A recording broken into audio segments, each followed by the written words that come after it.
Hi everyone, it's Nick. Welcome back to my channel. In this video today, we are going to be talking about the colors of the year for 2026. Now, this was a video I didn't think I was gonna make. I've made a colors of the year video pretty much every year since I've been on YouTube, every single one, I think. And I just thought, like, do people really care anymore? So I decided not to do one. I was like, I'm gonna skip it this year. And then you could imagine, I'm sitting here in 2025, minding my own business, when Pantone drops their color of the year and ignites a firestorm on the internet, which is not that hard to do, to be honest. And now everybody is going crazy about this color of the year choice from them. And I thought, okay, I've got to weigh in because people are DMing me. They're saying, what do you think about this choice? And so we're going to discuss it, as well as I'm going to give you Benjamin Moore's take a little bit later to just contrast the different intentions behind and predictions of where color trends are headed for next year. So let's talk about it. Okay, first of all, let's talk about Pantone's color of the year. It is called Cloud Dancer, and it is white. It is whitey white.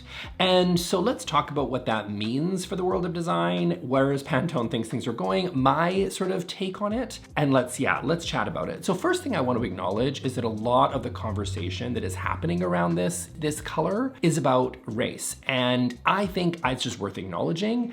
But I also think at the same time, I'm not the one, okay? This is interior design. That's what I talk about on this channel. I am a white man. This is just something I feel that I cannot confidently speak to. But I want to acknowledge that those voices are out there, right? People are saying everything from people are making a big deal out of nothing, all the way to this is an out and out racist color choice from Pantone. And that is driving a lot of the conversation around this color. And I really don't want to focus as much on that because, again, that's just, I don't feel like I'm the one to speak to it. And sometimes I think in life you need to say that you're not the one to speak to it and let other people have the conversation that are impacted by this a lot more than I am. So acknowledging that controversy exists, and now let's talk about what it actually means in terms of design and packaging and interiors for the future. So first of all, I just want to say that yes, I do agree that this color choice sucks.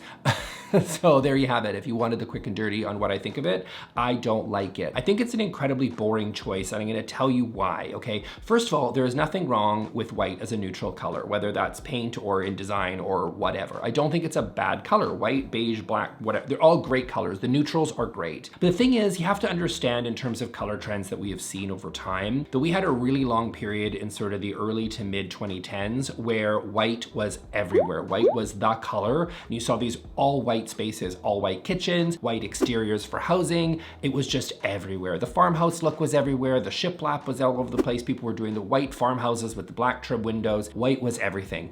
And because of that, I think people got really sick of it, because people do when it comes to trends, and they started moving on. So in the end, I think white had a lot of appeal for people because it's generally very light, it's very bright, it's very airy, and a lot of people want their spaces to feel like that. They want that in their homes. White also typically goes with everything. At least that's what it's understood to be. Now, personally, I don't think that's always true, but maybe I'm just being nitpicky here, but most people believe white kind of goes with everything, and as a result, it's a really easy and safe choice. So a lot of people really leaned into those neutrals because they felt safe, they felt comfortable, they felt light and bright, and that's why white was popular. Then we moved on a little bit, and all of a sudden then the new color, the new neutral of choice was gray, and everybody knows the gray wood flooring from like the mid to late 2010s, right? Gray wood flooring was everywhere, the gray on gray cemetery look. Do you know what I mean? Everything was really drab and really boring and just like felt like the Dementors had come into your living room and sucked out all the life out of it. And that was the trend in the late 2010s. Super popular. People loved the gray stuff. We're still finding people saying, what do I do with my gray flooring that I inherited from the previous owners, right? When they move in. And I get it. It's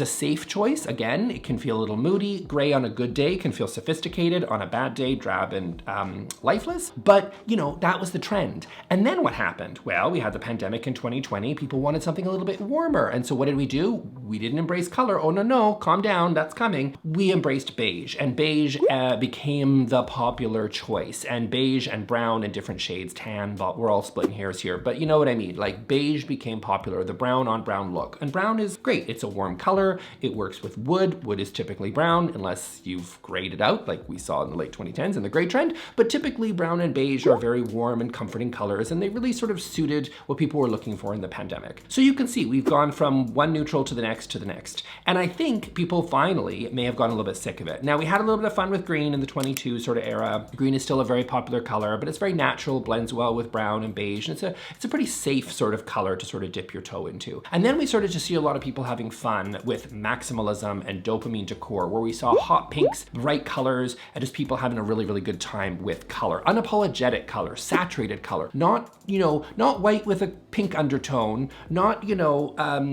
gray with a little bit of a touch of warmth to it. No. I'm talking like color. And we saw that in Benjamin Moore's color palette, where we saw colors like Blue Nova, Raspberry Blush, and even October Mist back in 2022.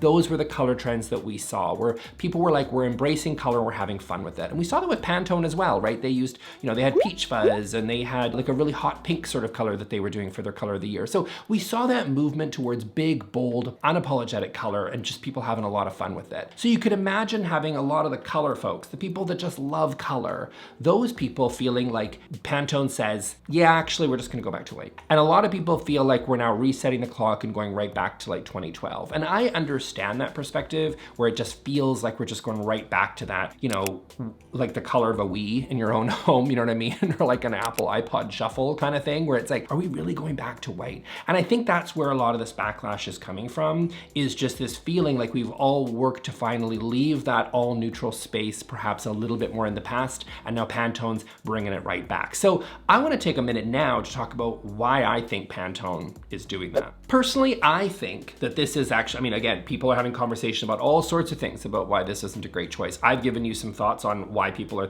sick of it, and I agree with a lot of those thoughts. I think that colorful spaces are beautiful, and I just think that white isn't a bad color, beige is not a bad color, gray isn't a bad color. But when they're all together and it's just a monotone, monochromatic, you know, white on white on white on white, I think people are just really kind of tired of that look. And I also think that that's probably true. Again, white's fine. I got white walls, okay? Like white isn't a bad color in interior design. It's used all the time, but I think the all white spaces, people are a little bit sick of it. So why is Pantone doing this? I think that Pantone is doing this because of good old fashioned money. I think this is actually about consumerism more than anything else. And I think a lot of the commentary that I see, although valid, and again, people are having lots of cool, interesting conversations out there, but I don't think, let's not take our eye off the ball, but this is about money. I've seen so many brands that have really embraced the cloud dancer aesthetic now, bringing in lots and lots of white products and collaborating and sort of trying to just kind of jump on this bandwagon. And why is that? And the truth is, I think we all need to take a minute and actually look in the mirror and realize, what do we purchase, right? You know, here's an interesting stat about people's car buying habits when it comes to the colors that they choose. Now, it wasn't always this way, but now less than 20% of the cars that people are buying are something other than white, black, gray, and silver. And let's be honest, gray and silver are basically the same, right? So you've got black, white, and gray, again, being the dominant colors that people purchase for their cars. And it makes sense.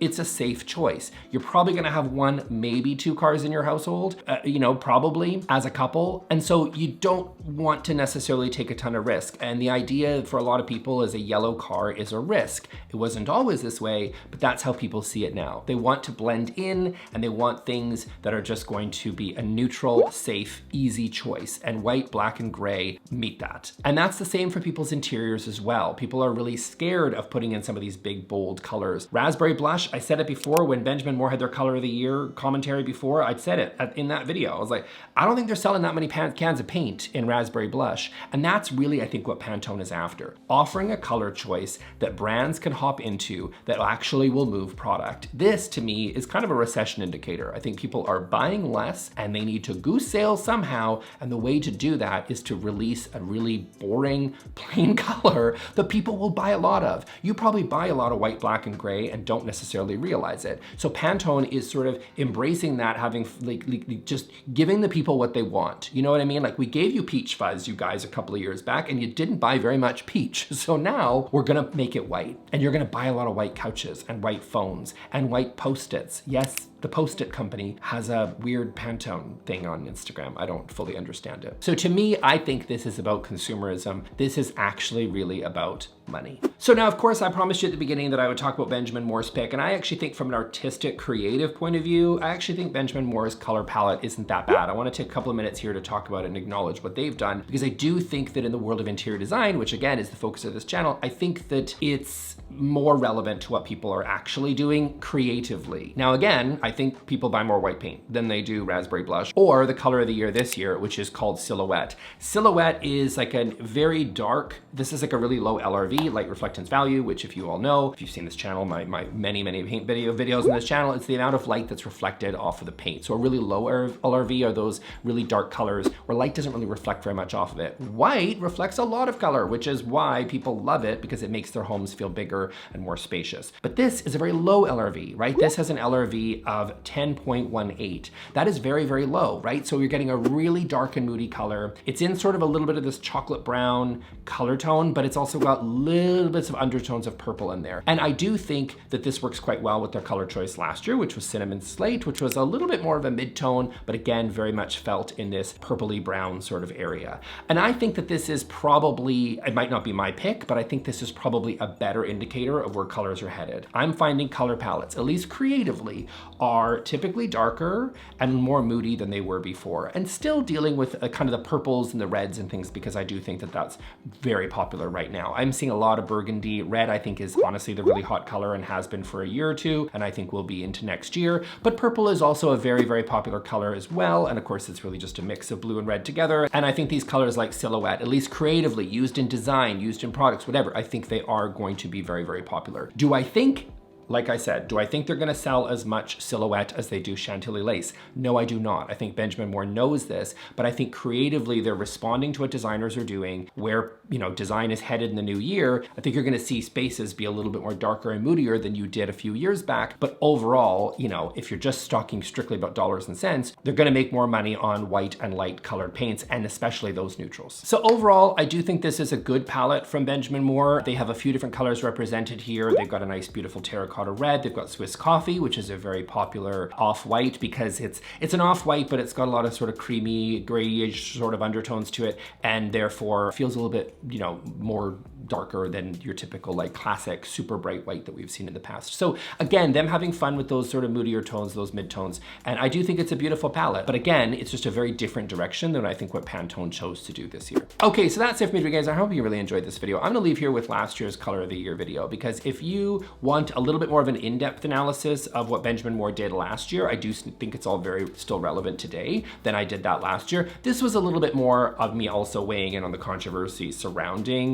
the Pantone color of the year. So I hope you really enjoyed that, and I will see you all in the next video. Thanks a lot. Bye-bye.